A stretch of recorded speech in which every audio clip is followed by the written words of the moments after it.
think this is going to be a learning environment for sure, because the questions I have are not necessarily to target you or to even question you on your beliefs, but more to understand the history of how all of this came down, all of Judaism into Christianity from the start. And the only reason why I bring this up is for the fact that I've been reading into Christian history and Jewish history, and a lot of the things that have happened over the years really shed a light on why humans have constructed Judaism, Christianity the way they did. And I feel like you're the best person to ask because you grew up in that environment.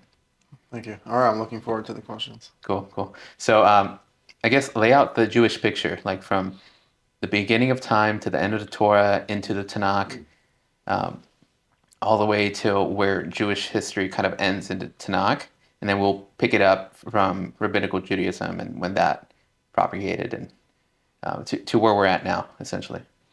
Okay, for sure. Well, I mean, there's a lot of perspectives on that timeline of history. There's the scientific perspective, the secular perspective. There's even the Orthodox Jewish perspective, and everyone's trying to read their narrative into the Old Testament narrative. But if we were to just speak about the text itself and what it says about itself, because I think, objectively speaking, that's the best way to read a text. Before you try to apply your other preconceived notions to that text, at least see what it has to say about itself. And in the case of the Bible, especially the Old Testament, it's a very explicit text. It's not trying to mince words or hide anything. This is the claim. Either you buy it or you don't. And one of the things about the Old Testament is that the claim is that if you don't buy these historical documentations, you really don't buy the narrative at all, and you're not part of the revelation. But yeah, it starts off with God creating the world, then goes to Adam and Eve, then goes to Noah, then goes to the Tower of Babel, Abraham, Isaac, Jacob. Joseph goes down to Egypt, brings down Jacob and all the family to Egypt. And then Pharaoh enslaves the Israelites, the Hebrews. And Moses is born. He becomes the savior. God brings him to Egypt to take the Jews out of Egypt. By the way, the term Jew did not exist. The Hebrews. Yeah, the Hebrews or the Israelites. Jew comes from Judah and is a much later term. I've been getting that question a lot. Like, why do you say Jewish, not Jewish? Yeah. I It's mean, like, again. all right, fine. You want to play that game? Like the Hebrews. Yeah, exactly. It's just a semantic issue. Yeah. But again, it's just like, how else do you refer to these people? You know? Mm-hmm. But yeah, once the Israelites are taken out of slavery with a divine hand like no other in history, with a complete revelation, the same God that created the world has returned to not destroy this time, but to actually redeem an entire people from slavery. And he walks them through the Red Sea, splits the sea, drowns Pharaoh and his army and all their enemies, and then brings them to Mount Sinai, where they receive the revelation, the Ten Commandments. And we're starting to see a God who is very interactive with the people, an entire nation, for that matter. And Moses is standing at the forefront, but he's serving simply as a servant. This is something that's very important to see about Moses and his leadership, is he's not glorified as some god, as some divine being. He's simply a man who's a servant of God. And God chose him to be the go-between between him and the people. Oh yeah, I think that's very important. The relationship between Moses and God is simply on a servant to master context, right? And I think that's something that not a lot of people like, right? Mm-hmm. God, you hear this modern saying that God is all loving and caring, and He is our Father in heaven, right? So they create that relationship between themselves and God, the Father who constantly loves and gives grace and mercy, whereas Moses is serving God, and I think that's something that you and I share with the Bible. We actually orient ourselves around serving God, right, by keeping His commandments, and that's why we always reiterate the same thing keep the commandments in the Torah, keep the commandments in the Torah. He is our master. He created us. Exactly. No, anyone who actually has a sense of divinity knows that your immediate response should be to worship and to serve. Uh, and it's not an exaggeration to say that you are a slave to God. And you can be a slave to a man, you can be a slave to the devil, but you could be a slave to God, and that would be your highest form of freedom that you could achieve, whether you like it or not. Kind of what you were saying earlier. Do we like all of the commandments? Do we agree with all of them? No. No. The whole point is you submit. You submit to the power that is above you, and you have faith that God knows what is best, and God Himself says He is merciful and compassionate, and He wants the best for us. So the Israelites continue to fail to realize this, and they're constantly rebelling against God, constantly angering Him, to the point where He brings them to the promised land, and then they doubt that the creator of all existence can bring them into the land and conquer a few giants, you know? And so God gets very angry and then causes them to wander for 40 years in the desert till the whole generation dies off. They finally do enter, Moses dies, Joshua leads the children of Israel into the land of Israel, and they begin to conquer the land, they take it over, and they dwell in the land. And that's where we enter into the rest of the Old Testament narrative. And this is something that most Jews are just ignorant of, completely ignorant. You talk to the Jews, and all they have to say about their history is a rose-colored glasses vision of a wonderful people who were always great, doing the right thing. It's like, no. What the Jews actually were rebellious, idolaters, murderers, awful things, just awful. Like the history is awful. And there were some small periods where they were good, and that's when the land flourished. That's when there was peace. They had some good judges. They had some good kings. But overall, it was a terrible, terrible situation in the land of Israel. And every time a prophet arose, all he had to say was, why are you not following the Torah? Why are you not following the law? And that has continuously been the downfall of the Jewish people for thousands of years. And a guy just texted me today, and he's like, like we have the perfect tradition of oral Torah from Sinai. It's like, you don't know history. There is no perfect tradition of shit. Okay? We're talking about a people who were so disconnected from God that they didn't even have the written Torah. The king of Israel had to find the written Torah somewhere in the archives of the temple for him to even understand that this was the history that they were supposed to be following. They didn't observe, it says in the book of Nehemiah, they did not observe the Sukkot holiday since the times of Joshua. So from Joshua to Nehemiah, that's from the beginning of the Old Testament, beginning of the Tanakh to the end. They didn't observe the holidays. Okay, like the reality is that the Jewish people have been in a constant failure of obeying God. And as it even says in the Torah, from the day that I knew you, you were rebellious with Yahweh your God. That is what the Israelites have been, a stiff-necked people, and that continues to this day. Yeah, it's something you mentioned. The only thread that they have to go on whether or not oral tradition is real is their supposed lineage of whose rabbi was who, all the way back to Moses.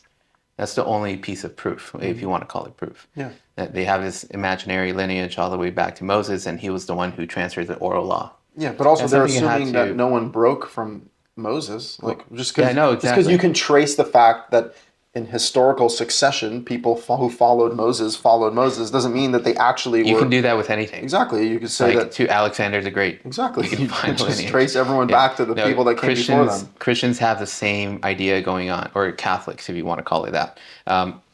They have this ritual where they put their hands to their next successor, and they have this lineage all the way supposedly back to Jesus and his disciple group. And based off of who has the best track record, do they deem themselves the Orthodox Church? Right. So all the Protestants and Christian groups that are outside of Catholicism and Eastern Orthodox are considered heretics to them because they don't have that. So it's very similar to Judaism in that No, capacity. by the way, the whole resting the hands on the head is a biblical thing where it says like Moses rested his hands on Joshua's head. So the Jews have the same concepts called smicha, right? Which means to support your hands on the head. So they say like a rabbi is only a valid rabbi if he has the smicha from Moses. But Hmm. again, this just comes to the point in history post Old Testament, where you have the New Testament on the Christian side, and then the Mishnah and the Talmud on the Jewish side. We're just looking at a complete departure from the old narrative, Hmm. where it's like, look, none of this has worked out, so now we're just going to come up with something totally new. Right? Hmm. So a new God is born. Right? Unless if you Yeah. take the Christian version, right? Like it's time for the birth of a new God. The new God is the Son, and his name is Jesus, and he is the Savior. He is the Savior, right? And we're erasing the law, we're erasing the Father, right? And we're now in a situation where a blood sacrifice of a half God, half man character is going to suffice for your salvation in this Hmm. life somehow. Not just you, but Yeah, everybody. everyone. Even the people who are born Yes, to for come. all who believe in him Yeah, yeah, shall exactly. achieve eternal life. And then on the Jewish side, you have again a departure from the law through an overly legalized worldview that's developed by the Pharisees, which Jesus, to his credit, was disputing the Pharisees, um, where they just turned everything into a question of what do we say, what is it, what are our laws, what are our Hmm. opinions about the law, and they start to develop this body of work that just grows and grows extensively. And we're now 2,000 years after Christ, 2,000 years after the rabbis. It's the same timeline. Hmm. And while they all claim to be the source of redemption for the world, I've yet to see redemption for the world. In Hmm. fact, the past 2,000 years have been bloody. They've been terrible. They've been very sad. There's been a lot of Hmm. tragedy in the Dark Ages, and all of the plagues and wars and terrible genocides and religious wars and secular wars. And it's like, how do people even pretend that these things are our salvation if they're just not? And so the best that I can come up with from reading this narrative, because yeah, the Orthodox Jews are going to claim that the rabbis were there with God from the beginning, and the Christians will claim that Jesus was there with God from the beginning, and the secularists will claim that the Bible is a fabricated fairy tale. Right, so I'm not Hmm. talking about those perspectives. I'm talking about the perspective of the text itself. Hmm. And religious people, Jews, Christians, Muslims, who claim to follow that tradition, they need to look at the actual foundation of the literature, which is the five books of Moses. In the fifth book of the five books, it says, "Do not add or subtract to these commandments." That is the complete work. Everything in the Torah feeds back into itself. If you were to read the Torah, it's a Yeah. complete work, and that's what we need to follow. And And even if there was oral law, it has to, it does not supersede the written law because exactly. the written law has been preserved just as much as the oral law has been preserved. There's bound to be oral conversation surrounding Oh, the yeah. law that's even encouraged within the laws. You shall speak of these words when you Hmm. sit in your house, when you walk in the way, when you lay down, when you arise. So it's not that we're not supposed to have conversations about this, but when people deify their conversations above the source of being God, and they say, well, our interpretations are just as valid, if not more valid, Hmm. than what it says in this book, they've just lost the plot completely. Yeah.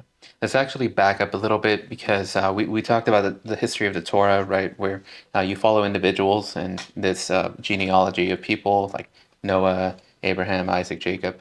And they seem to be a group, if you were to look at it from an outside historical perspective, right? They seem to be these individuals who are kind of misplaced outside of their nation and they become wandering Hebrews, right? And they have no home. However, they're a great sum of people, kind of like a gypsy almost. And they go into Egypt, which is not their land, and they're viewed as this outsider group. And they're persecuted against for whatever reasons. So they come, Moses takes them out of Egypt, and they come, uh, Moses dies, and Joshua leads the people into the land of Israel to conquer it, right? So they inherit uh, Israel, and from there, what seems to be the next step? You know, it's fascinating. The word Hebrew, Ivri, means the one who passes through. So it's actually inherent in the name. And we see these people are called Hebrews all the way from the time of Joseph. Like Pharaoh says, get the Hebrew slave. So it's wild that that's actually what these people were. They were just gypsies, like, people that were wanderers. But God was promising them, like, don't worry. If in the future, you're actually going to own this land. It's going to be yours for eternity. So yeah, that's like the fulfillment of the promise all the way to Abraham is fulfilled with the Israelites entering the land of Israel. And that's something that's repeated even in the narrative when God wants to destroy these people. Moses is like, remember your covenant with Abraham, Isaac, and Jacob. Right? So God made a covenant and he fulfilled. But he said, I know you, you're bad, and you're gonna mess this up and you're gonna be exiled. The thing is that, and that's what happened. I mean, the Israelites enter the land, they conquer it, but within a period of 1,000 years, they're out. And what's happening during those thousands of years, or Yeah. 1,000 years? Well, again, a couple of years of peace, a couple of good years, but then as the book of Judges kind of has this ebb and flow, then Israel begun to do evil in the eyes of God. And that was during a succession of kings. Well, this is even prior to kings. So this Or judges. Yeah, judges are immediately right at the beginning of the land. Before there's kings, there isn't this like tight kingdom established. It's saying people were just doing what they like, but they had judges, they had leaders, they even had prophets. But the trend begun already. It's the trend that even started in the desert, and it's really the trend of humanity if you think about it, because this is the Bible starts off with humanity and then goes into a smaller picture of the Israelites, but it's following the same narrative. God gives us the opportunity. He gives us the Garden of Eden. He gives us the paradise. He gives us the promised land. And then we fuck it up. And then we mess it up. And then we just continuously fall through rebelling against him. So what happened? The Israelites did evil in the eyes of God, and then an enemy arises, and now they're getting attacked, and now they're getting, now they're under attack. Now they got to deal with that, and things only got worse. That's the problem, is that finally they're like, okay, we want a king. Okay, you want a king? Fine. God allows you to have a king. Then they have Saul. Saul is good, but then he's not good. They have David. David's good, but then like he kind of commits adultery, and we're like okay, he's still David. He's still good. And then we have Solomon, and Solomon's amazing. Solomon, right? But then at the end of his life, Solomon worships other gods, and God actually just takes the kingdom, splits it in half. We now have a civil war. The northern kingdom of Israel. So this all happened so soon too. Like it's right after Solomon. The entire kingdom split in half. The northern kingdom is just complete evil right from the start. The first king, Jeroboam, builds 2 golden calves and tells the people, hey, remember that good old golden calf? Well, now we got 2 of them. How about you worship them instead of going to the temple? So he made up a new holiday in the 8th month instead of the 7th month and had them go worship golden calves instead of going to the temple of Yahweh. Okay. So we're looking at a northern kingdom that's evil. I mean, maybe there was like 2 good kings, maybe. And even then we're like, okay, like they just weren't that bad, right? And then the southern kingdom is pretty bad too. It's Judah, so they're like, they have the pride, we're the Jews, right? Yeah. But they suck, and there's like, what, like 2 righteous kings, 3? But then there's Manasseh, who's like this so evil that he just fills the streets with blood and idol worship. And eventually the northern kingdom gets exiled by the Assyrian Empire. And then the southern kingdom gets exiled by the Babylonian Empire. And the land is clean out of the Jews.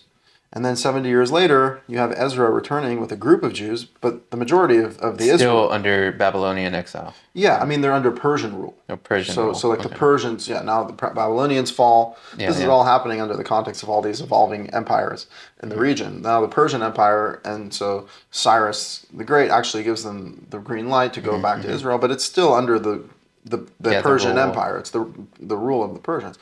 And then they're under the rule of the Greeks, and then under the rule of the Romans. Very interesting, right? Because we're in a similar situation where even though Israel exists or Jews exist in the U.S., we're still under the U.S. rule, the European rule, or whatever NATO rule. Yeah. Absolutely. I mean, same thing with Israel. I mean, if you were to live in Israel, you wouldn't be living in a God-fearing biblical country. You'd be living in a secular democracy that also tends towards extreme warfare, as they've been demonstrating. They seem to have an itch to bomb everyone Yeah, in they sight. also have a social dependency on Oh yeah. the U.S. and just like wokeism, I where mean, they have to be okay with everything. remember, Netanyahu sits in meetings, in podcasts. He goes to Congress and boasts about how Israel is a safe haven for homosexuality, right? Like, and he criticizes the Muslims for being hard stance on LGBTQ when the Torah is the document that establishes Yeah, LGBTQ as being negative. yeah, And he's like, look at us. We love the gays. yeah. You know? Muslims who come from the same Bible, Yeah, exactly. Muslims only got their idea of LGBTQ from the bad Jews. from the Torah, Yeah. right? So again, the same Torah that says that the land belongs to the Jews says that LGBTQ is bad. But remember, they're not even coming from a Torah perspective. Like, this is something to talk about. Israel is an ethno-state, which means that if you're a Jew by blood, then you receive special rights. But that's not the Torah's position. What rights are these? I'm not familiar with Oh, this. like you have a right to return. So like if you could prove that you're a Jew, you get to come to live in Israel. Okay, okay, yeah. Okay? And like the whole point is though if you read the Torah, the land is not governed by your Jewishness, it's governed by the law.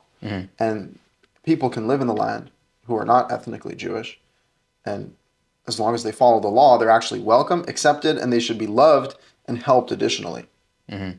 Being Gerim converts, sojourners who live in the land. So the point is, though, that Israel has completely abandoned God and abandoned the Torah in the past and in the present.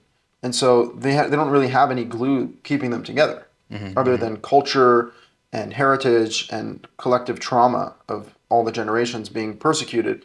So now they're just like, okay, we're the Jews. We're going to like, you know, we're going to do a bunch of shit. Like we're going to have a big, Okay, you know. so Ezra comes, right, and he's the one who finds, or was it Nehemiah that finds the Torah, and then talks about Sukkot Yeah, not it being was kept. both of them. It was Yeah, they both existed. yes, they were coexisted. contemporaries. They Yeah. both brought, and remember though, they brought a portion of the Jews back. Like Israel was already fully exiled. Yeah, yeah. In fact, like There was a piece of them that wanted to go back to Egypt, right? yeah, no, that was at the end of with Jeremiah. You know, Jeremiah. They had this guy Gedaliah, which like the Jews like make a whole fast out of him, even though he was just like a nobody who was appointed by the king. And then the Jews were upset that they were ruled by him, so they killed him. And then they got afraid that they killed him, so they wanted to go to Egypt. And they asked Jeremiah what to do, and Jeremiah said, "God says if you stay here, He'll give you the land back." This is before the exile of the first temple was destroyed. And they're like, no, they were too afraid, so they just left.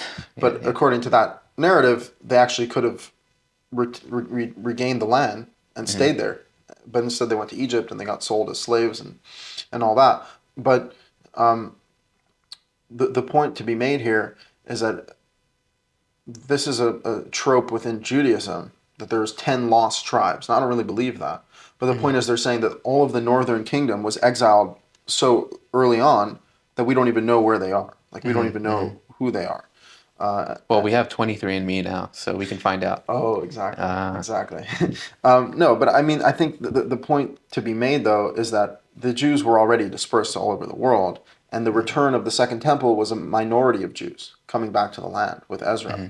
And even then, that didn't last that long, because already in the book of Ezra and Nehemiah, we're seeing they're worshiping other gods, they're not keeping the Sabbath, they're not doing this, They're right? selling on Shabbat. They're selling, they're doing business on Shabbat, they're not entering into the town square, and they're carrying their burdens, and they're doing all these things, and they're marrying women that they shouldn't be marrying, and it's like And what's interesting is that it seems like Ezra and Nehemiah. Well, first let me lay a foundation. Like the printing press was, it was created many years later, thousands of years later. So it seems like the Jews still knew the Torah at the time, just for the fact that Ezra and Nehemiah were getting angry at them for doing these things. Well, remember, and on top of that, he read it to them. Yeah, exactly. It says that Ezra was a prophet because he was a proficient scribe in the Torah of Moses, right? And so that's what he did. Ezra actually knew the Torah of Moses. Is that what it says explicitly? Yeah. That he was a scribe? Yeah. That's why he was a prophet? Well, it says like he was a prophet and like it's like followed by the statement for, I don't know if it's like for he was, or and he was a Okay. proficient scribe in the Torah of Moses, but it goes hand in hand. Like Okay. you Yeah. Yeah. cannot have an awareness of God if you are not proficient in the In the Torah of Torah. Moses. Yeah. And because he was, all he did was get up and read the Torah. Be like, everyone, this Yeah, is, that's in line with one of the stories in the Torah, which is like, what if everyone was a prophet? You know, God willing.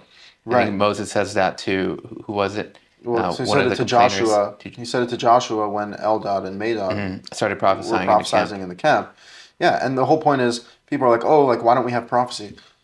We actually have access to the greatest prophetic revelation in all time. Yeah. So what are we waiting for? So what are we waiting for? Exactly, right? It's pretty pathetic to look at God and be like, hey God, can you talk to me when he already talked to you and he already told you what to do, right? And it's like this especially applies to the Jews because this is said to them, and they're the Yeah, ones yeah. who I are mean, furthest from that's a it. common objection from a lot of agnostics, and I would probably not atheists, but more agnostics. Like, I won't believe in God unless He actually speaks to me To or me, reveals Himself to me. to me. Right? How prideful is Yeah, that? yeah. No, it's wild. Like that assumption is wild. It's like it's not enough that you exist, that you're a Yeah. human being, that you're a conscious human being on earth. No, no, no. Let the Lord of all existence speak to me so that I shall believe in him. You know, like you can't that's not you can't say that. Are Yeah. you Show me a crazy? miracle. Are you You know, crazy? if they go to a magic show, Yeah. will they'll still not believe if it was posed as a like real magic. Right. Yeah. No, by the way, you can see miracles and still deny them. Remember, the Israelites are witnessing open miracles in their face. God has just finished talking to them, telling them, do not worship graven images. And then they worship a golden calf. Right? In the same thing with Adam and Eve. They're in the Garden of Eden. God Himself is telling them, don't eat from this tree. Well, immediately, fucking eating. You know, it's insane because it just shows that that's human nature. God can reveal Himself to you in your face, and it's not going to change your behavior unless you change your behavior. And that's God's message. It's like you're bad, and it's your fault, and you need to get better if you want anything to get better.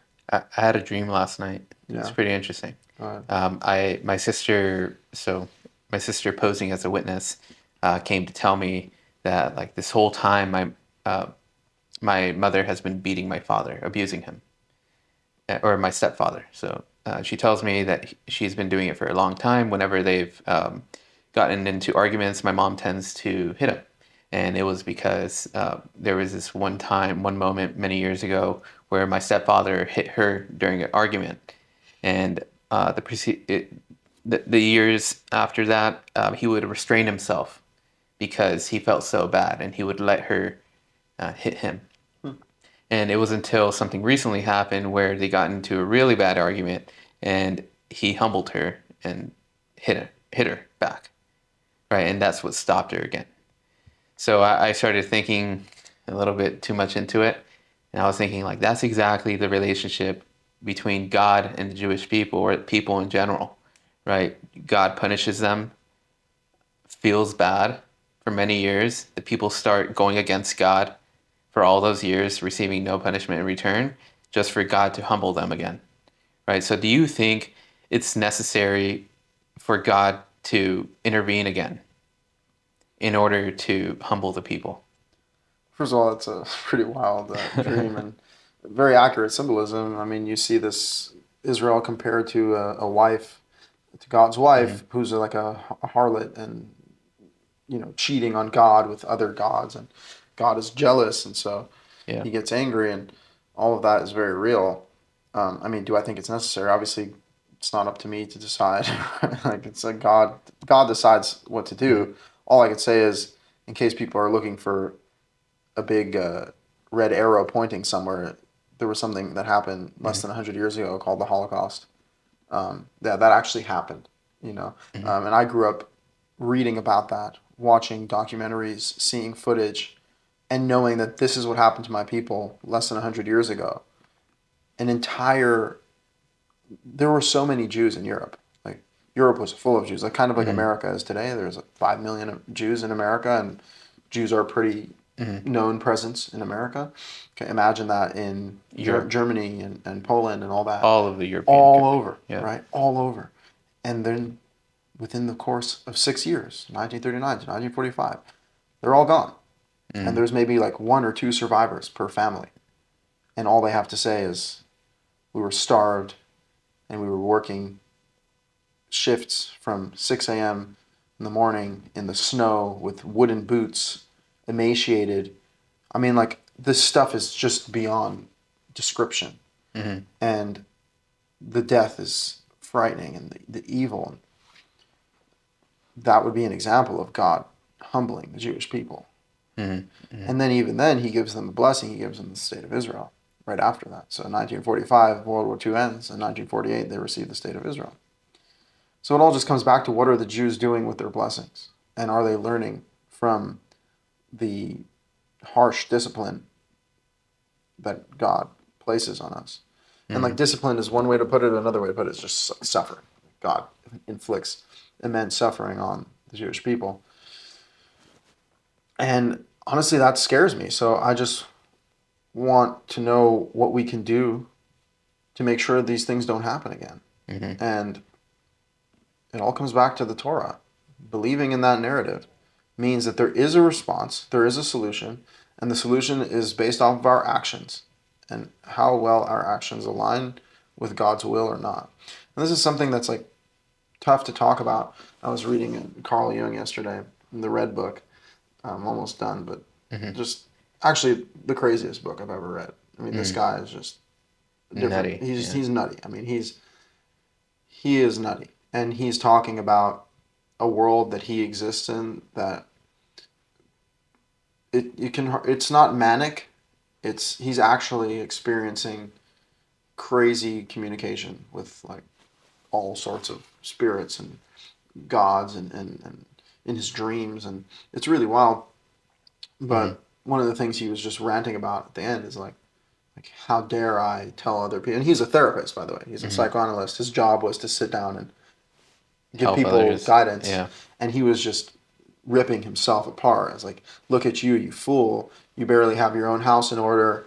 You can hardly handle yourself, and you're walking around telling other people what to do. Like, what the fuck are you? You're pathetic. And he just goes like, pathetic worm, you're worthless, right? And by the way, 100%, it's just 100% true. At the same time, what we're doing here, we're not talking about our own opinions, okay? Like, we're talking about a revelation that was given to a people, and more broadly was given to all of humanity. And it's our job to speak of it and to teach it to our children, to enforce these laws amongst our people. And it's a law that's above us as individuals. This is not me telling you what to do. I myself lack in these areas, but I didn't write the book. God wrote the book, according to the belief. And so this is information that is for everyone and needs to be known. And so it's very hard you have to kind of remove your ego from that. That's why Moses is such a great example, because he's the humblest of all men. The man who's closest to God is the most humble, because it's not for him. He has zero self-interest. It's simply, I'm here to convey God's message, and the fact that I know it is simply a blessing.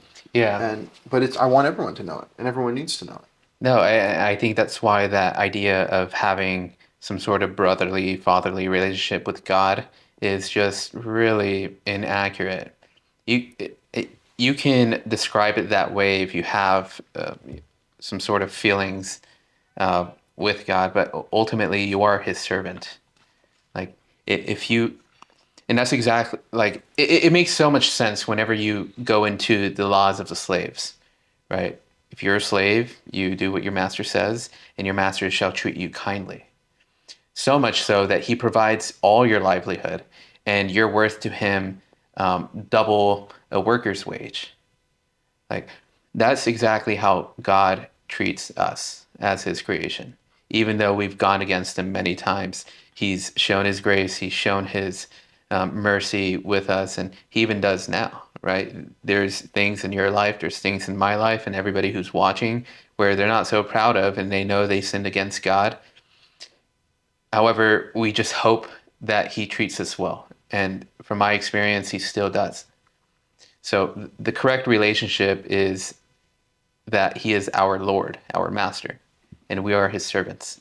So that is our life purpose. And everything else, as long as we're following what his commands are, we reap as a reward, right? Our children, our vacations, our livelihood, our food, everything else is just a blessing. And God is the one providing everything for us, just as a master provides for his slave.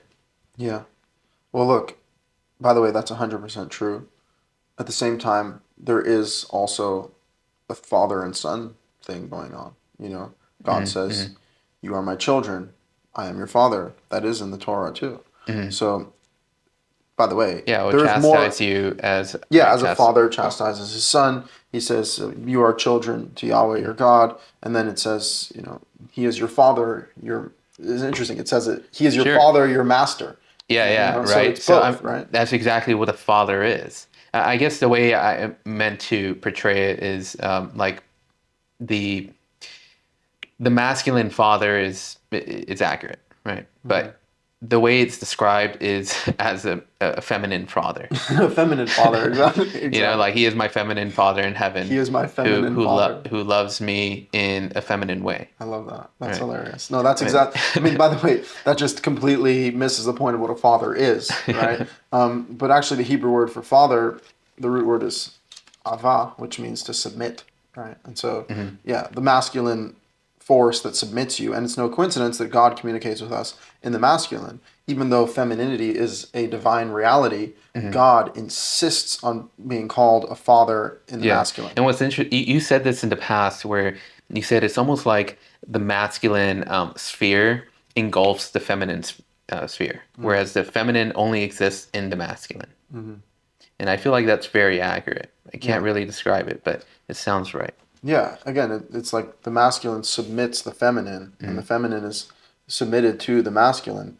And every time we talk about masculine and feminine, it's always like a little vague, but Oh, yeah. it's It just has to be yeah, it has to be right because it's for it so to make it's sense, so even though it beyond doesn't. our comprehension. Yet it's exactly at the heart of existence itself. But if you think about the earth, for example, the earth is referred to as feminine, Hmm. but the earth is created by the masculine, and it's even in ancient uh, religions, they saw the rain as the masculine seed from heaven impregnating the earth, right? Yeah. And so the earth is the womb, right? The feminine is the womb that receives the masculine. So yeah, it's you don't worship the feminine. That's kind of the message of the Yeah. Torah. Yeah. Even though in other religions you got gods and goddesses, and sometimes in religions there's just straight goddess worship, which Mhm. is interesting. It says in the Old Testament the prophets were berating the Jews for worshiping the Queen of Heaven, right? And Mm-hmm. even according to ancient myth, Asherah, which is like the Jews would worship the Asherah trees, represented the wife of Yahweh, right? And Yahweh's like, No. no, no, no, no, no, No. no, right? Even if you Yeah. just think about that, right? Like, Yeah. like, Yeah. like think about how the feminine needs to be protected, right? Like, let's just say It needs to God's, be yeah, encased. it needs to be encased, and let's just say God's feminine, for the sake of argument, God's feminine counterpart. That's not, you don't talk to her, right? Hmm. Like Yeah. you Yeah. talk to God, right? Like Yeah. if Yeah. you come to me, you don't talk to my wife, talk to me, right? Like Hmm. there's something about that. The feminine needs to be protected, Yeah. and like even the way like one woman, a woman belongs to one man, right? And she needs to be covered, right? Like Sarah is in the tent, she's not sitting out with the men. There's something that's completely been lost on people, which is like you said, now we have a feminine father and a masculine mother, and we're all fucked, Oh, right? yeah. Like the reality is that when people stop playing out their roles in life, everything becomes inverted, and now we just have a false view of reality. We want reality to work this way, so we pretend that it works this way even though it doesn't.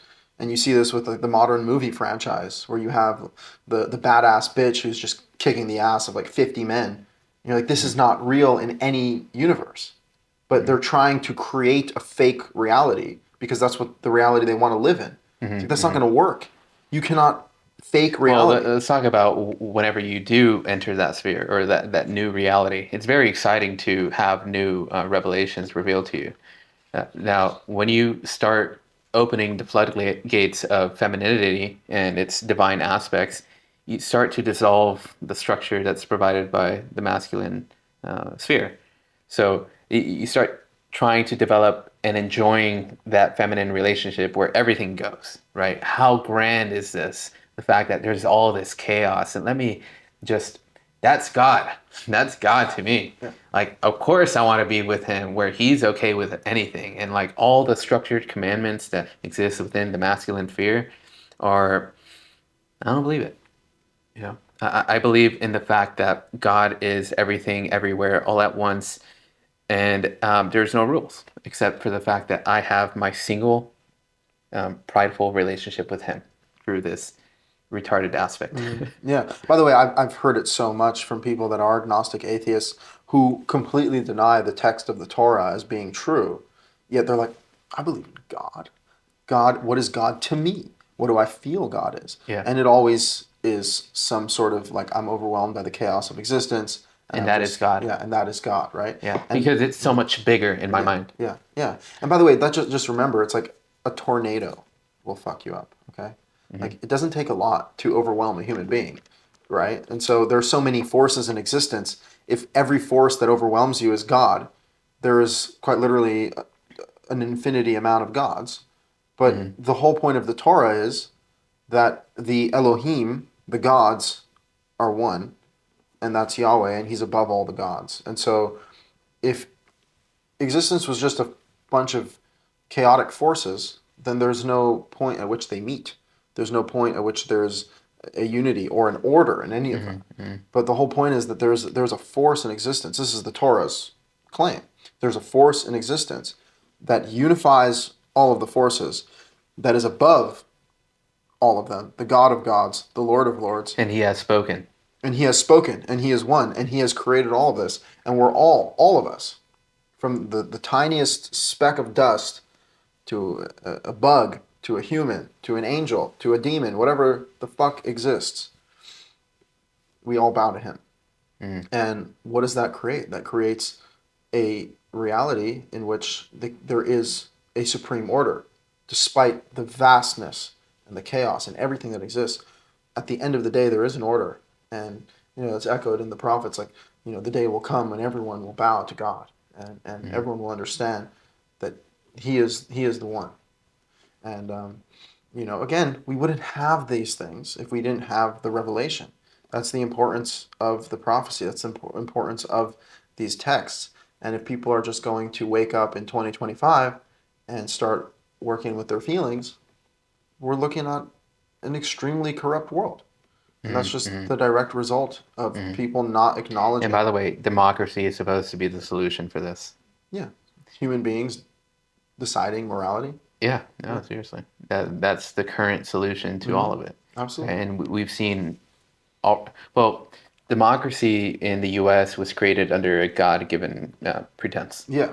And the very founders, like the Federalists and Anti-Federalists, who were trying to like understand like what's the best way to go about it, to create a governing system, were calling each other out how these things can be corrupted very easily, and they were trying to fill every gap, but they couldn't. Right? They just didn't have the human understanding to do so. Right? But ultimately, like God is the one who's supposed to rule people, and let alone the nation. So they gave their best effort into creating that government, and now you're seeing how all of this is coming to be, where things are getting corrupted. The government has been infiltrated by, as Jordan Peterson calls it, parasites who feed off of it and give nothing in return. And now it's become this whale carcass, as he describes it. Yeah. I mean, by the way, the thing is that it's even in a complete theocracy vision like the Torah, in order for that to become corrupted, all you need is for just people to not follow it. Right? Like, if people don't follow the law, then the law doesn't exist. I mean, it exists, but no one follows it. Or if the judges are sitting here making up all of their own laws and they're saying all their own, then there's nothing that's keeping us together. Now, as far as the U.S. goes, they explicitly founded it on the separation of church and state, and the foundation of democracy being people voting in law. And so that opens the door for Oh yeah. secularists to be like, well, look, the church has no say, and we get to vote. We get to vote. Hmm. So, we're, Yeah. we're, we're And going by to the be. way, it was the thing that was underpinning all of it was the Christian God, their Hmm. understanding of God, Yeah, which is a God that um, accepts anyone and everyone. And Jesus has absolved everyone of their obligations to the Torah law, yeah, including gaydom, yeah, yeah, because that is a law there. It's abomination to put yeah, a gay man to death if yeah. he commits gay acts. Yeah, but I mean, again, the, So, the old Christians but believed that. that's exactly why the separation of church and state was something that they wanted to institute, right? Like you'll hear all these explanations on like, oh, there's been a lot of corruption between how state interferes with the church and whatever, so that we want to separate them. Mm. But also, they wanted to accept all religions, Right. every Yeah, religion. yes and no, because you see such weird writings that would contradict this. Like from the founding fathers, they say this is assuming that we're a moral people who follow God, Hmm. and being gay was a crime. I don't know if they put people to death, but it was a crime. I Hmm. mean, they were killing witches. Like that's only the Bible Hmm. says to do things like that, right? And so I don't know exactly. It's Well, a there's very a lot weird of different evolution. sects of Christianity. I Whether know, or but not they it's kept the gay stuff, they still believed in the God or Jesus mhm. being someone who absolves everyone of the law. Yeah. Well, look, it's an awful premise for a law-based society that we are all absolved from the law and we're all absolved from our sins. So, like, Yeah. what exactly are we doing here? Like, I had a debate with a Christian guy, and he says, listen, like, Christians, we shouldn't be worrying about politics or like government. Like, we should just be sitting here awaiting Jesus Christ. And he actually said the Yeah. quiet part a lot, which is from a Christian point of view, it doesn't actually make sense for you to do anything Hmm. Hmm. because Hmm. that's not what Christ wants you to do. Like this is just a vast Yeah. war between God and the devil, and it will be solved through the second coming of Jesus. And this, by the way, the same thing with the Jewish theology. Like there's no real explanation for this timeline other than after 6,000 years the Messiah will come, and then the third temple will fall out of the sky and will be redeemed. And it's like Yeah. Yeah. there is no rhyme or reason to any of this, and so your actions make no difference. Yeah. That's kind of this Well, nihilistic view. what's interesting is that early Christianity, at least within the first 250 years, they were trying to find some sort of orthodoxy. Right, in the very early years, probably the first 100 years, they existed as like there was a lot of different churches. They each had their own understanding of Christianity, but they were obsessed with the fact that there was going to be a second coming of Jesus in which the world will end and certain people will be saved. So they didn't even care about a structured organization. They cared about like spread the gospel, let everybody convert to Christ because the end of times is coming. It's coming fast, right? Yeah. And when that didn't happen, then people still kept Jesus in the mix, and they were starting to try to find some sort of orthodoxy within Christianity. And you saw all these different, you know, missions and objectives that they were trying to accomplish so that they can get some sort of order around the Christian church. And later on in history, you'll see that the Christians kind of split into two main sects, which is Eastern Orthodoxy and Catholicism, and then Christians still exist as other sects, and you see them here in the U.S. Whether you call them Protestants or as the guy that you just spoke to, who still believes that the second coming is imminent. Yeah. So Christians should even care about politics or anything at all because we should just be worshiping Christ and spreading the message so that everybody's saved. Yeah. Yeah. Again, I mean, they have this famous saying that acts do not redeem you. Like your acts, the actions that you Hmm. do, are not going to affect the outcome. Hmm. And that's like it's just a sick idea. Like Yeah. it's completely anti-Torah. The Torah is all about actions. It's all about things you must do in order to achieve a desired outcome. And the minute that you deny the consequence of your actions, this whole life becomes some sort of Yeah. It's comedy or something. we talked about this, the femininity and the masculinity. It, you keep you say that all the actions that you complete do not matter, yet you keeping the spirit of the law is much it precedes that. or supersedes that. So why not both? I think Christians do a really good job at keeping or enunciating the spirit of the law, whereas Jewish people don't, Right. at least from what I've seen. Yeah. But I think the mixing of the two is really what matters. Exactly. Which, by the way, is perfectly in line with being a human being.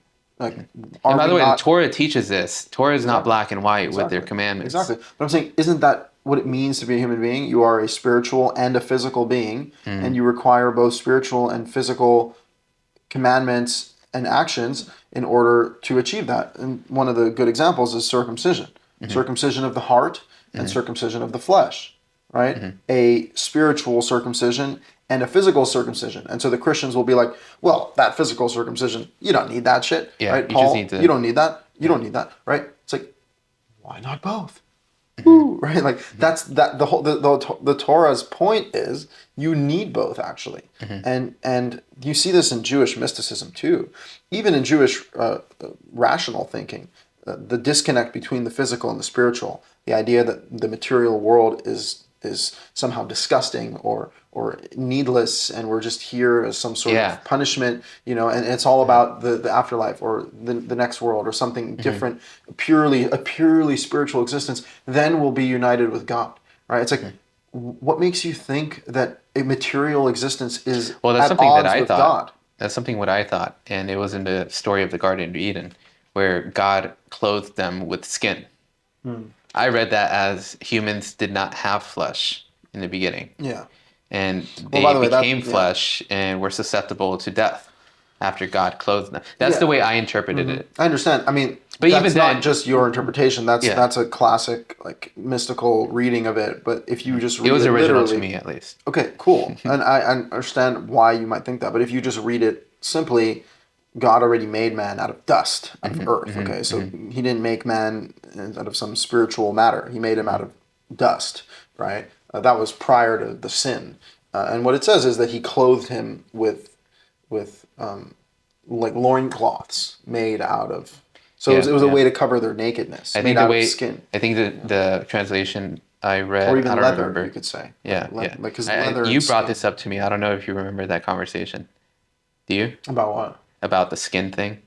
I said you clothe them with skin. Yeah. Yeah. Either way, I think I was trying to grasp for hidden meanings, and of course, I was being a Gnostic at the time, because that's much more interesting than actionable commandments. Exactly. Let's go back to history then. Okay. So Ezra, the Persians are ruling, right? Yeah. What happens after Ezra? I mean, what happens after Ezra? Things just don't get better. Well, I mean, how close to the time of Jesus was Ezra? Maybe a couple hundred years. A couple hundred. Okay, so like that's pretty much next. Yeah, the that's Romans next. take over. No, so no. Between the Romans and the Persians is the Greeks, right? And so what happens during the times of the Greeks is that you have the Hasmoneans. So the Hasmoneans are the Jewish priesthood and kings. And by the way, Ezra is during the Second Temple. Ezra builds the Second Temple. Yeah, he builds the second. He builds okay, the Second Temple, and now we got Jews back in Israel, and they were trying to establish a state and all that, and they even had a temple, and they were doing things according to the law, but obviously they're breaking the law, they're not being righteous, and then we have the Greeks come in, so the Greeks overthrow the Persians, and now the Greeks are in charge, and the Jews try to gain independence. And that's the Hanukkah story. Yeah, the Hanukkah story is the Hasmoneans are fighting with the Greeks, and they end up regaining control over the land, control over the temple, and you have a dynasty of kings and priests. So they were actually both kings and priests, which people would say is an overreach of power, because in the Torah's vision, the priests come from Levi, and then the kings are a different sector, maybe Judah or whatever. But the point is, they were ruling the land. But as we then pass the Greek period, there's the Romans. And already once the Romans get in, they're just ruling the people. Like it's very clear that the Romans ruled Israel. So Israel didn't rule itself. That brings us to a very important place in history, because that's when Jesus comes into the mix. Christianity develops, and on top of that, we start to see a lot of activity between the different sects of Judaism. Oh yeah. Right? By the way, Pharisees, a civil war, a religious civil war. Yeah, yeah. So there's the Pharisees, the Sadducees who had influence because they were also part of the Sanhedrin, Hmm. right? I Yeah. didn't know that until recently. And then we have the Essenes, which were kind of like, The cave people. yeah, the cave people. That's what I mean. It makes sense that I put them on the little thumb icon because they're kind of separate, but they were very much elitist, trying to upkeep purity to the highest degree according to their definitions, and just removing themselves from the very earth that they exist in, because Hmm. that's what they did. They're cave people, and Yeah. they were trying to come up with this ultimate idea of rebellion to like just wipe out everyone essentially and take over Israel. Hmm. But yeah, but the main two groups are the Pharisees and the Sadducees, Yeah. right? I mean, no, So, the people are so extremely. a question that, and I really want you to go in depth because I think this is very important for people to understand, both Christians and Jewish people and people coming to the faith. Who exactly are the Sadducees, and who exactly are the Pharisees? Yeah. I mean, I think the Sadducees first. yeah, that is a very important conversation. And yeah, as you're pointing out, the Jewish people are extremely fractured at that point. And the main disagreement is the Sadducees and the Pharisees. The Sadducees are priests, they're acting as priests, as judges. They do not believe in the Pharisees' approach, which is to constantly be interpreting and to then put their interpretation as law, right? Because at that point, the Pharisees are the rabbinics, they're the Mm-hmm. rabbis, and they're the guys who are writing the Mishnah and the Midrash. Midrash is more of the narrative part of the rabbi's writings, and the Mishnah is the law. It's already being written Mm-hmm. at that point at the end of the Second Temple, and they're just pumping out. They have like their yeshivas, they got their rabbis, they got Hillel and Shammai, and you got Rabbi Akiva and all these guys, and they have a monopoly on the institution of law. But at the same time, the Sadducees actually are more powerful at that time. And they just believe in the Torah. They're like, the written Torah is the law. And it's not that they didn't have their own stuff going on, but the fundamental disagreement was, what is the Torah? Is the Torah the five books of Moses, the Word of God, or is the Torah the five books of Moses and everything else that we say about it? Mm-hmm. Right? And so that's an important disagreement. Mm-hmm. And the Sadducees would be the group that I think were closer to the truth, obviously, because they were sticking to the Word of God as the foundation. Even if in a country you got to make interpretations, you got to make laws, you got to have things going on, but what do we all value as the universal law that we're held accountable to? It's the Torah, it's the five books of Moses. And the Pharisees were just off on their tangent. I mean, Mm-hmm. and they never stopped. Since then, they have not stopped, and they actually achieved rule over the Jewish people in the exile, Mm-hmm. most of all. So how soon was the exile? Because it happened very very rapidly. Pretty rapidly. Pretty rapidly. I mean, we're talking about the Romans just coming in and smoking everyone, you And the know? way it happened was, I think that the catalyst to that event was the fact that one of the Roman generals or someone who ruled the province started taking tax and stealing from the temple. So that caused a revolt, right? Yeah. And that's when they went in and started expelling all the Yeah, Jews. it was also Well, there was very, a lot of tension anyway preceding that. Like the yeah. Jewish people were just these nasty, Mhm. rabid parasites to the Roman Yeah, uh, to the Romans, occupation. another interesting thing that I actually found out when I visited Rome is that at that point the Roman Empire was struggling. They were Hmm. poor and they needed money and they needed gold, and the temple was full of gold, right, Hmm. and money. And so they just destroyed the temple and looted it and took everything. And Hmm. then the temple has always signified the establishment of the nation. And so if the temple's destroyed, and then they just start exiling the Jews. You know, they are exiling them to Babylon. They're exiling them all around. They exiled all the people in control of the banks, so that's why they fell. Yes. Yeah. I mean, again, so, you know, the Romans uh, were brutal and, you know, they killed Jesus in Hmm. collusion with the Pharisees. And so, yeah, we're just looking at pretty quickly the Jews are out. And, you know, they tried to stay in the land. That's why you have like the Jerusalem Talmud, because there were still Jews in the land, but they were Hmm. corresponding with the rabbis in Babylon. And once the land was destroyed and the temple was destroyed, and the Sadducees kind of faded away.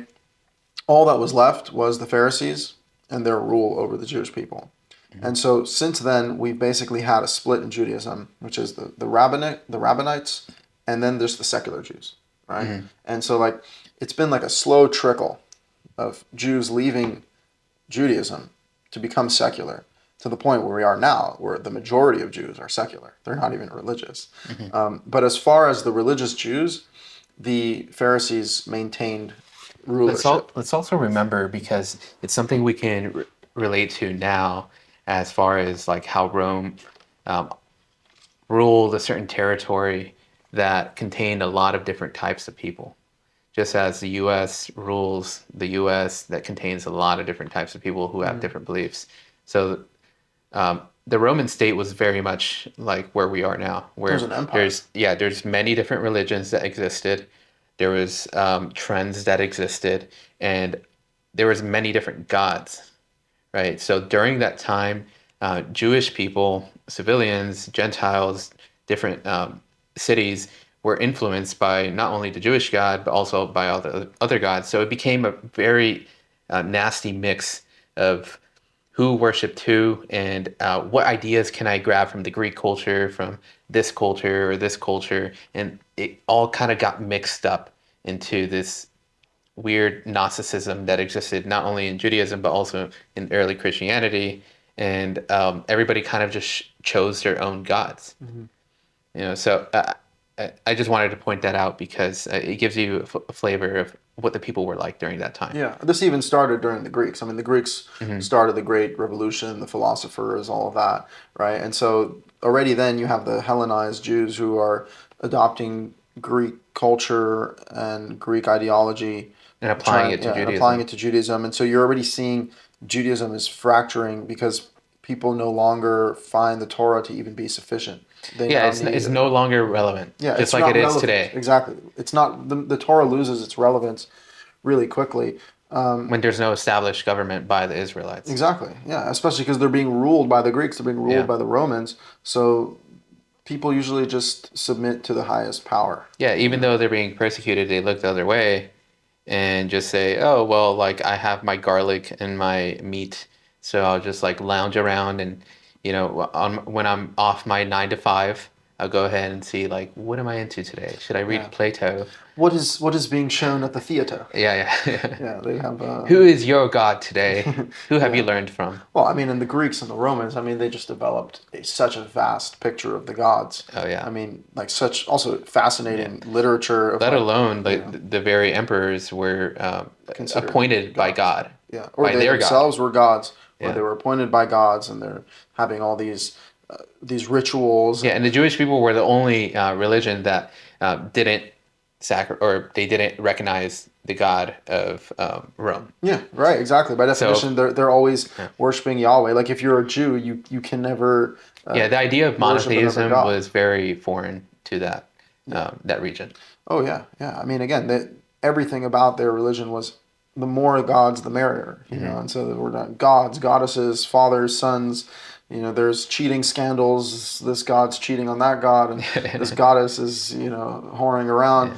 And not to mention, there's interesting evidence of psychedelic ceremonies. So you could imagine just like a bunch of Greek philosophers tripping on psychedelics, conversing with the gods. Yeah. It was a crazy time. And so that's another challenge, interesting to point out, of being a Jew is like, how do you not fall for the culture, the dominant culture that's usually so much glitter and so idolized and idealized, right? Like, how do you take a step back, even just modernly? Like, look at the culture, right? The pizzazz, the social media, the slutty culture and the whore culture. Like, how do you see through that? Because most people don't. Most like if you look at what just happened to women's fashion, okay, like women went from wearing dresses to wearing crop tops and booty shorts, and that's considered acceptable. And we're now desensitized to nudity because pornography is just everywhere. Yeah. And whether it's actual hardcore porn or just softcore porn on billboards everywhere. Yeah, on Like, Instagram. on like Instagram, girls like- shaking their ass in Exactly. miniskirts. Like what is that, right? That's a trend. Yeah, it's a trend, and people don't have the foresight. They don't have the foreskin. perspective. They don't have the they don't have the ability to see just how harmful these things are because they're just part of the culture. Mhm. You know, and again, that's the thing about the Torah is it no matter what time, if whatever time period you're in, whatever place in the world you're in, you have to continuously refer back to these original principles and not deviate to the right or the left, Mhm. no matter what. And you have to constantly teach Yeah. the Torah, not other things, Yes. to your children. Yeah. That's Exactly. the only Now. obligation you have. Hmm. I mean, I'm sure you already know the recent situation where if you start, you have to make a really good effort to not teach your children obedience to something outside of the Torah. Hmm. And especially if it's parallel to the Torah, because it's very easy to completely cast away the Torah when you come to a revelation and realize that the very religion you grew up in is completely false and wrong. Yeah. You know, so it's a really difficult effort because you can be blinded, right? Like people are busy all day. So when you have a family and you're just taking someone who you find to be trustworthy as your guide and you don't question it and you don't read it for yourself, then you'll just follow on that path and your children might just leave. Yeah. You know, Yeah. it's really awful. But at the end of the day, like you can only do so much as well as a parent. Yeah, and when we talk about the dominant culture, even within the religion, the dominant culture is ungodly. What are the dominant forces in Judaism?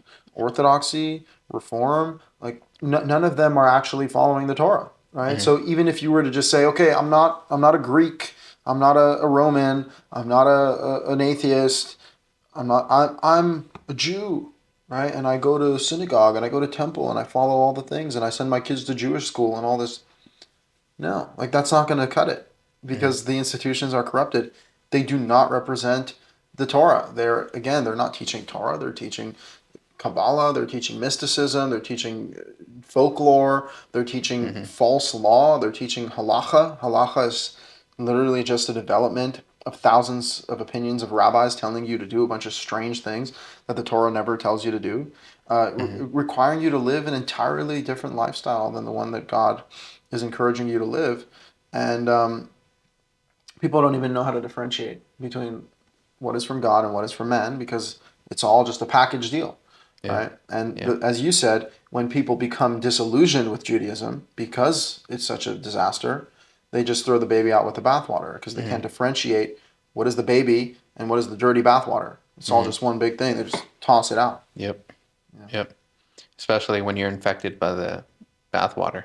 Yeah, especially when that bathwater is It's so dirty. dirty, So you know, dirty. and damn, the baby's fucking sick because of all this. But like, you still don't throw the baby out. You know, you got to take care of that baby because that baby is the life force. Yeah. That It's is the the womb. future. Yeah. You know, and you know, it's just crazy to me that the Torah has just always been hiding in plain sight. Hmm. Like no one's Yeah. even. It's the first thing, but everyone's just writing more and more and more and more and more. Yeah. These Yeah. books are And piling also higher, people encourage you to skip past it higher. because all the conclusions are actually condensed and compiled in a different book. Yeah. That's much longer Yeah. than Torah. Yeah, exactly. Right? Like the 250-page clear document in the name of God will confuse you, but the 19,000 million books It's a by a lot bunch of more lunatics, specific. that will clarify it for you. Yeah. Do you not see? And it's like, you know, it's just clearly another propaganda method. Oh, it's nasty, And, dude. you know, Very nasty. yeah. Here, can we take a break though? I need to pee Yeah, go really ahead. bad. Karaites. When did they come into the picture? Like, was it during that time of the Pharisees and Sadducees? Did they come later? Like, when were they established, and what's their philosophy? They actually came later. They did. There was a gap. I mean, there was a gap from the Sadducees to the Pharisees. I don't know exactly the year, but it was a couple hundred years. Like the Pharisees didn't come onto the scene until maybe even like 1,000 years later, something like that. So Really? like there was a really big gap. Yeah, to say that the Pharisees had complete control over the Well, Jews yeah, no. is The Sadducees were the main group of Jews. Essentially, they just didn't have a term, right? They were just Jewish people. I'm well, assuming, and then the Pharisees kind of termed themselves the Pharisees. yeah, but the thing is that once the Jews were exiled the Pharisees were the dominant religious force. Yeah. And there wasn't a distinct group of Jews who said, no, like, we're not following this system. We're going to follow only the Torah until the Karaites came along. Then was it just they were just Jews until later on they were classified as two different sects of Judaism, essentially?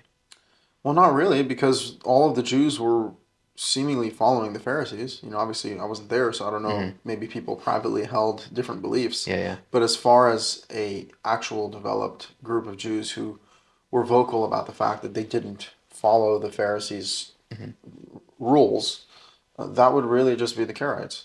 And I mean, you can search it up if you don't mind. Just Sure. like What am I searching up exactly? when did the Karaites come about? I want to say it was like 600 CE or something, but it could even be later. But yeah, essentially, they popped up later on. Right here. The Karaite movement emerged in the late 8th and 9th century, so Yeah, 800s-ish, in the Middle East, specifically in Mesopotamia, present-day Iran, and Iraq. yeah. Okay, so that's like in Babylon. But the point is that, 800 years. 800 years after Christ, which is the exile of the Jews. Yeah. So we're looking at a long period where the Pharisees enjoyed pure control. And by the way, the Karaites were always a very minor movement. So it's not like they ever posed a real threat to the Orthodoxy. In fact, the Orthodoxy was very effective at shutting people down. A guy just told me the other day about a character in Jewish history, this guy like Uriel something, and he was trying to become a Karaite in an Orthodox community, and they gave him lashes in the street. Oh, wow. And then excommunicated him and made his life so miserable, and then he ended up committing suicide. Okay, so Oh, my God. that was the fate of a Karaite in Orthodox circles. He was a heretic. He was a heretic. Yeah, exactly. To them, if you deny the authority of the rabbi, you are a heretic.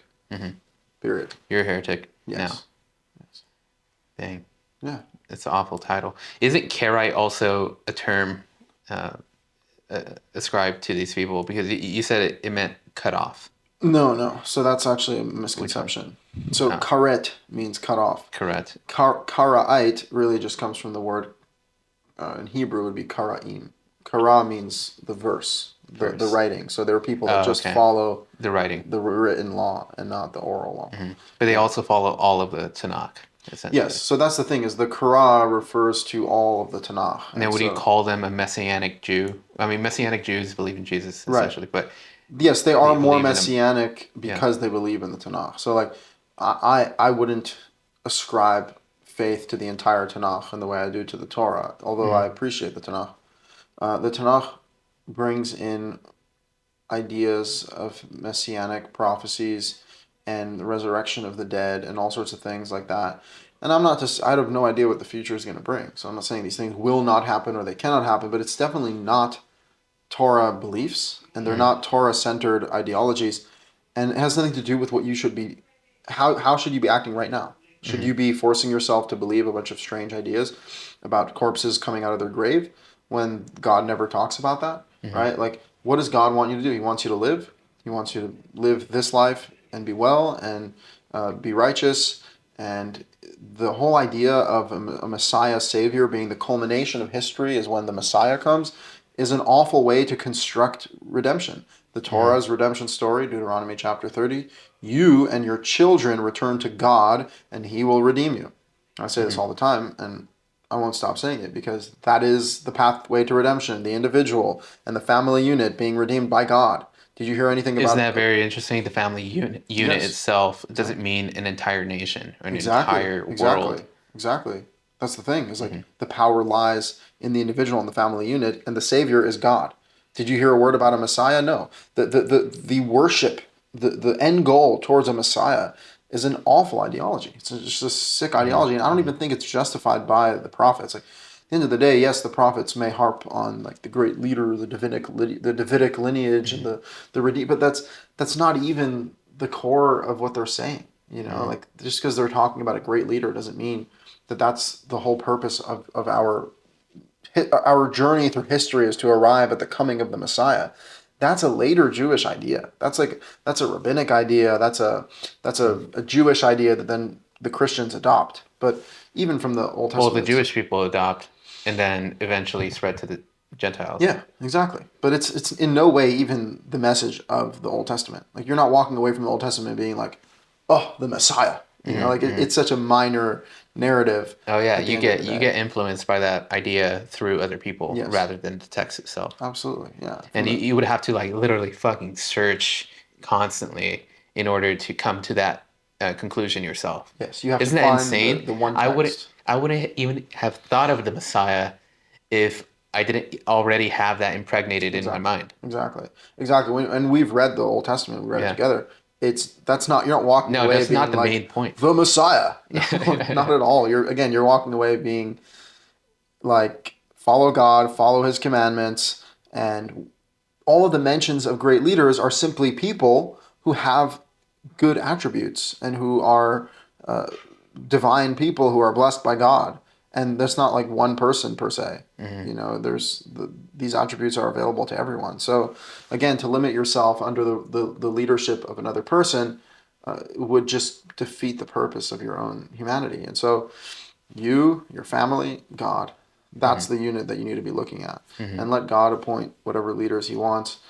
There is always going to be leaders and followers. But then again, Moses' statement, if only everyone was prophets. Jeremiah's prophecy, the Spirit of God will be in everyone.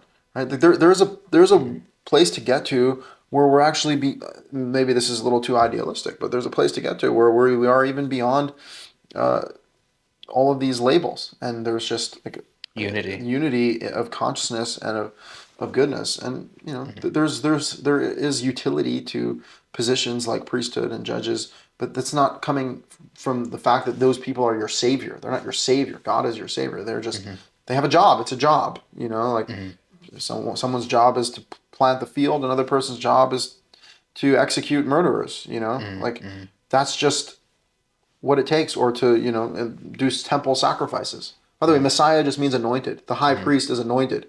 Does it mean now he's some God savior? No, he's just anointed because he has a special role to play in the temple, offering sacrifices to God. So it's like the whole notion. And by the way, Maimonides, who's just worshipped by every sect of Jews, has a list of 13 principles of faith. Which, by the way, apparently the Ten Commandments didn't cut it for him, so he had to make his own. And three additional. Yeah, well, also the first 10 are not the Ten Commandments, Yeah. but the last two are: I believe in the Messiah and I believe in the resurrection of the dead. Like, if you don't believe that, you're not a Jew. Oh my God. You kidding me?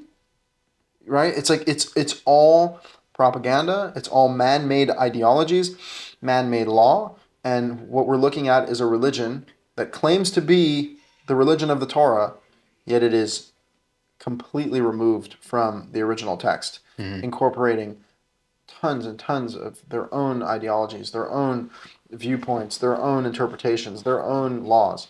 And yeah, no thank you. That's not the religion of God. That's the religion of man. And they are using the authority of God to put it on you and say that if you don't follow them, you're not following God. And that's a very crafty and cunning trick. And I feel very badly for people that are under that spell. But I would encourage you to get out of it, because those things are ruining people's lives. Absolutely. There was I watched one of your podcasts recently. I forgot which one it was, and I actually wanted your take with something else added into the mix. So the Karaites also honor the Tanakh, right, which is just the combination of the Torah and all the other stories attached to the Bible, except the New Testament.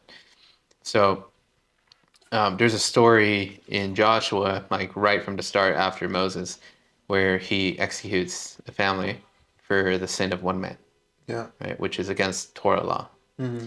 So, well, you've already established your stance, which is the Torah acts as its own law, and everything outside of the Torah is questionable and not really applicable at all.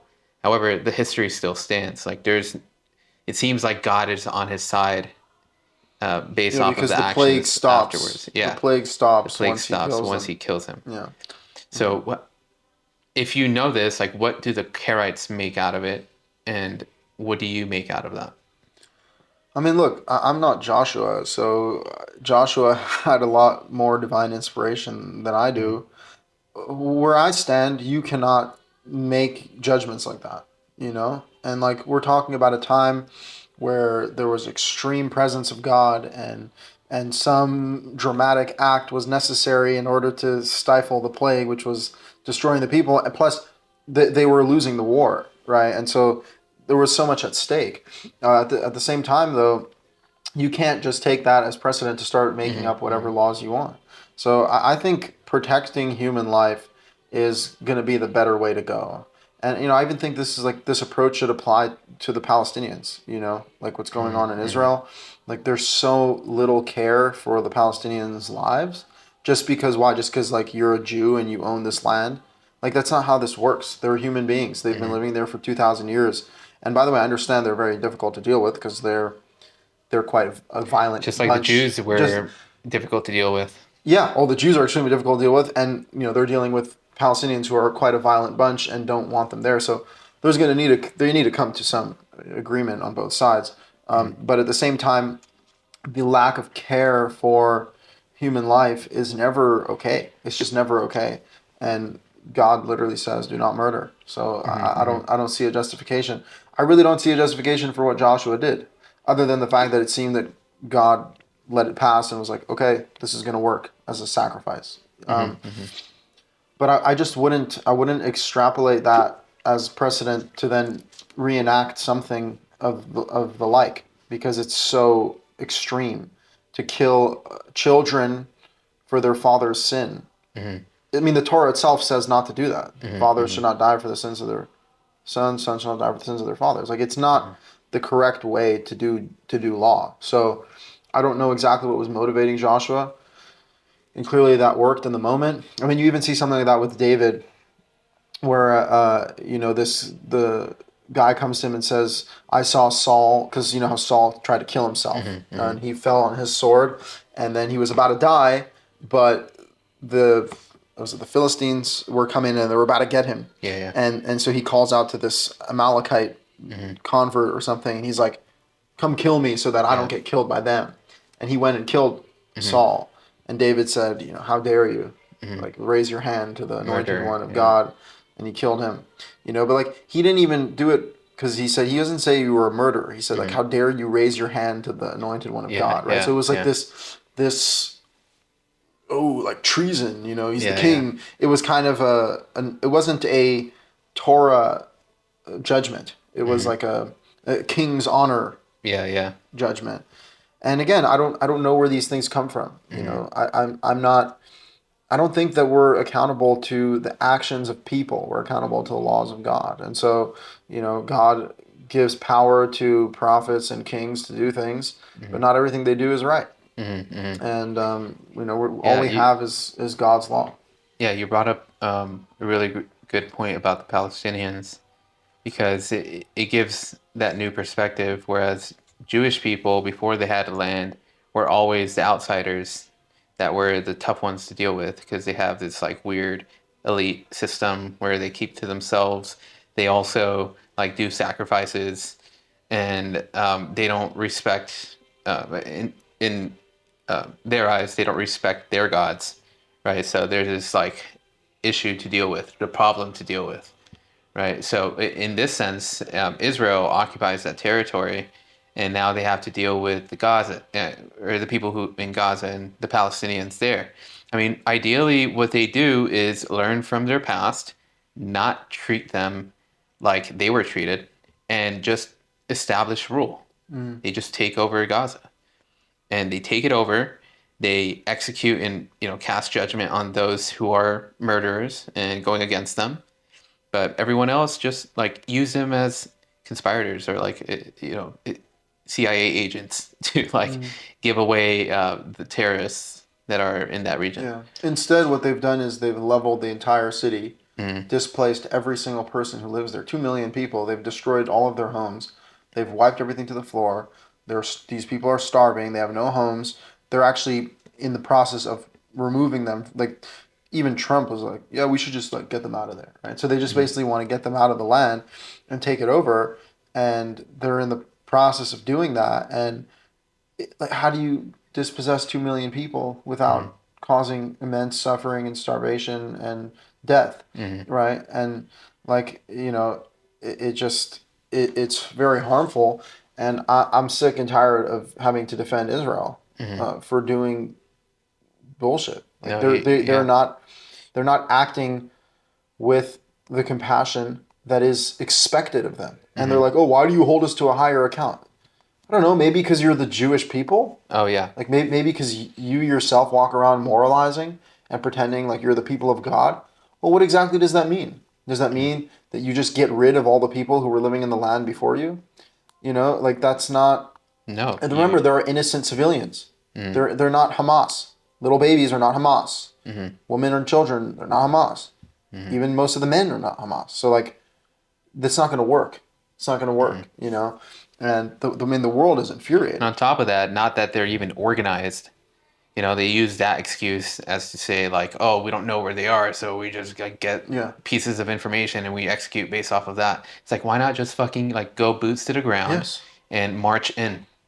March in, take over the first building, and do that one by one, by one. No, they if anything, they've avoided boots on the ground, even though they actually have the military power, and they've just dropped bombs and bombs and bombs and have leveled the entire city to the point where there's no standing building left. They just bombed a church the other day. No, what's interesting is that I was actually watching a video on Napoleon, and it's describing his conquest of like South Africa and like up to Israel as well. And what's interesting is that whenever he took over these places, right, he went by boat and he came into the city. He fought the people who were fighting against him, and then the rest of the people, he just like said, "We rule now. Like, you respond to us. We're not going to persecute you. We're just like, we govern you now." Right? By the way, that's the Torah's law. You know that. It says in the Torah, when you come to conquer a land, you call out in peace, and if they don't respond in peace, you enter. And you only kill the male combatants, you let the women and children live, and you establish your rule over the land. Now, again, there's a tension here because the claim is that the Palestinians want a state, right? And but like who? That's just on social media. Well, exactly. Who are the Palestinians exactly? Everybody wants a state. Israel wants a state. That doesn't matter. You still abide by God's commandments. Yeah. No, 100%. And again, I would support Israel conquering the land if Israel was actually a biblical Israel. By the way, a biblical Israel allows for non-Jews to live there. By the way, at this point, this is what's so funny, is that the Jews have been so assimilated across the entire world that there isn't even any Jew who has pure blood from Abraham, Isaac, and Jacob. No, not at all. It's some kind of joke. Like, these people, I wonder why Jews from Europe are white and Jews from Syria are brown, right? Like, right? I wonder why there are Jews in Mexico today.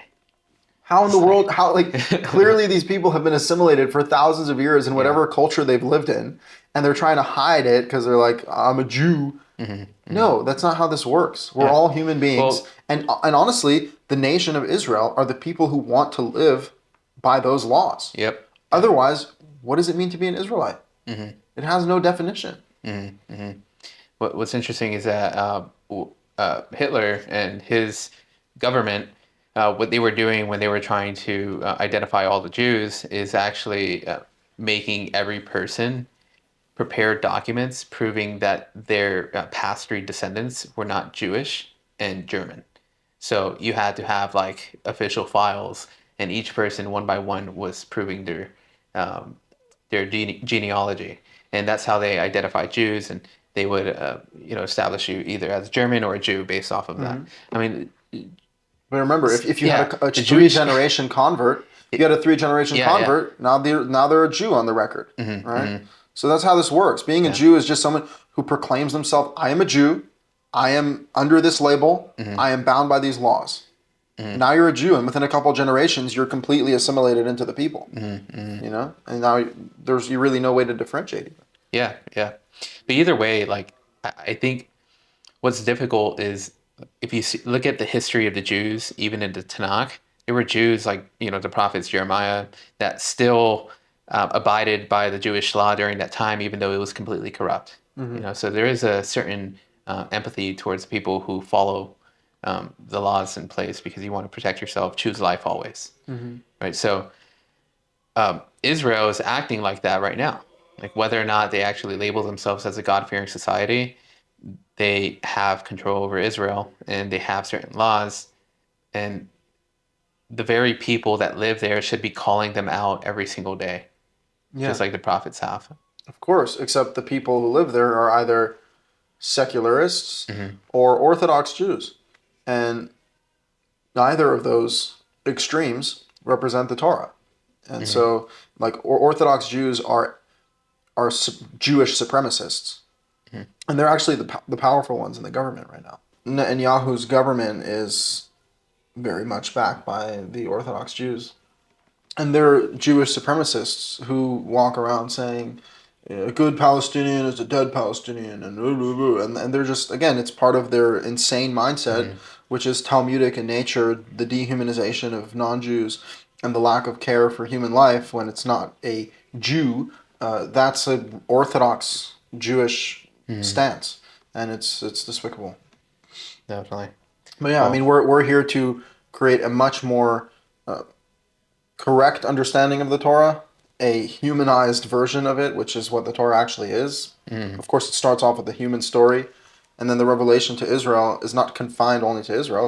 It's a revelation for the world, and everyone can learn from it. Yeah, no. I think everything we're doing right now is actually there's a bigger picture in mind. Like, how awesome would it be to live in a world where you're able to support a system that includes everyone, and you're able to bring God's commandments to the entire people, building Mm. such a huge community, such a huge movement to re- remind people of the Torah and God's original revelation, and discard all the surrounding beliefs on how the Torah has progressed and changed over time just to fit our needs and wants.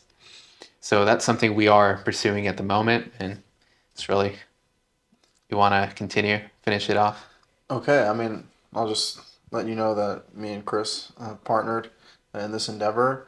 Both of us are bringing to bear our abilities to really bring this message to the world because we need to do this. You know, like it just there hasn't been a clarity in the Torah for all of Jewish history, and it's really unfortunate, and it's contributed to the downfall of the Jewish people by the very admission of the text. The Jewish people's downfall is when they don't follow the Torah, and in the broader context of humanity, humanity's downfall is when they don't follow God's commandments. And we have the solution. So if we have the solution, we need to share it, and we need to share it with each other because we're all on the same boat and we're all part of this collective reality of individuals and families. That if individuals and families return to God on a big enough scale, we're looking at a collective redemption. Mm-hmm. And the Torah is the key. It just is. And it sounds oversimplified. It sounds too good to be true. But when you actually study it and you see that it weighs in on every important moral issue with clarity, with forcefulness, by the way, the force that's required in order to actually carry out these laws, there's some sort of delusion in people's minds that you don't need force to make things happen. Of course you do. That's how everything happens. How does the government have power? It's because they threaten you with force. They Mm-hmm. tell you if you don't listen to us, go to prison. Or this is going to happen to you, right?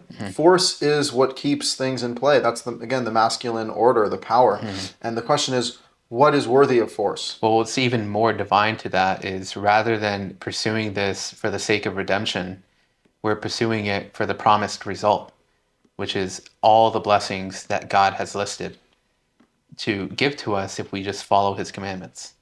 Yeah, and who doesn't want a blessed life? I mean, that is the promise. And if God makes a promise, he will keep it. And if you wonder why we haven't seen the blessed life, maybe we should look at our actions and see how they've not at all reflected God's will. And so, if we work to fulfill God's will, then we actually will achieve this promise, and we'll achieve a land where we can live like the days of heaven on earth. We'll have abundant crops and abundant livestock and wealth and health and family and peace and love and unity and all of these things that we know are right at the heart of what life is about, yet they seem so far away sometimes. God is the answer. You know, God is the one who strikes the blow. God is the one who provides the healing. And we need God's healing. We need God's salvation. And it is very much dependent on what we do with our actions. As he told Cain, if you improve yourself, you will be uplifted. Our self-improvement is the road to our redemption. And if we don't have that, we're just going to end up in a constant state of curse, really, the opposite of blessing. So what we've done is we've partnered, and currently what we're offering is a service in which Israel will work with you one-on-one to create a customized program to help you in your study, whether that be in the realm of history, whether it be in psychology or exploration of the faith. All of those things are going to be rooted within the Torah. And that's the angle in which we're going to be presenting our service to you. So that's the initial service at the moment. And we're currently looking for people and we're organically reaching out. However, the bigger mission of what we're trying to pursue is to actually build a congregation, establish a new movement. And it's not new because we're just returning to the original faith, the Torah. And we want to push that. It is not our words. We just want to have some sort of financial backing. So we do take donations at the moment. We do provide services, of course, for a cost. And ideally, if the donations exceed the services, we'll just feed it back into the community. And we'll create the new church. We'll create all sorts of organized campaigns in order to help individuals, whether that be giving charity to those in needs, providing education to those who have none, providing food, water, and whatever ends up being, right? And we want to create a safe space, a foundation, and you know what? Let our aspirations be huge. Why not aim to take over the world and establish God's law within the Torah? Amen. I mean, yeah, we just want to be of service. And that's, as we spoke about, to be a servant of God is the greatest accomplishment, the greatest joy. And we want to share the realizations that we've had with others and build a community of like-minded people. And a community of God supports each other. And you help out those who are less fortunate. You support the priest, and the priest supports the people spiritually. And then there's just a unity and an engagement with each other that is perfect and beautiful, where no one goes hungry, no one is left behind, everyone is cared for. And that's our vision, and we want to share that with you.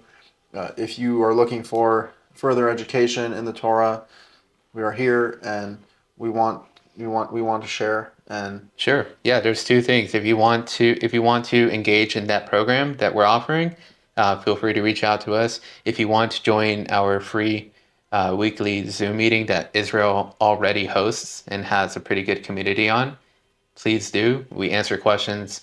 We want dialogue, so you're more than welcome to engage. yeah, click in the link below in the description. There's links for Yeah. contact, for donation, Or DM. and DM on social media, and email. And we're available. We're here, and we want to help. We're willing. We're willing. Amen. It's Amen. new beginnings. All right. Right, Thank you, Shirley. Chris. Thank you. Have a great day. God bless.